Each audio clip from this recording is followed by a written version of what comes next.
তুমি মালিক, তুমি খালিক, তুমি রহিম রহমান। বিসমিল্লাহির রহমানির রহিম।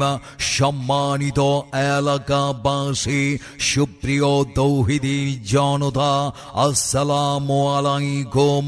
স্মরণ রাখবেন, আসছে আগামী 4 ডিসেম্বর 2024 রোজ বুধবার বাদ আসর শালকোপা যুব সমাজের উদ্যোগে শালকোপা সরকারি প্রাথমিক বিদ্যালয় মাঠ প্রাঙ্গণে দ্বিতীয় বার্ষিকী তাফসিরুল কোরআন মাহফিল।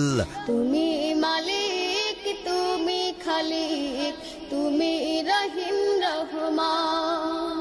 মাহফিলের প্রধান বক্তা বিশিষ্ট ইসলামী চিন্তাবিদ মুফাসসির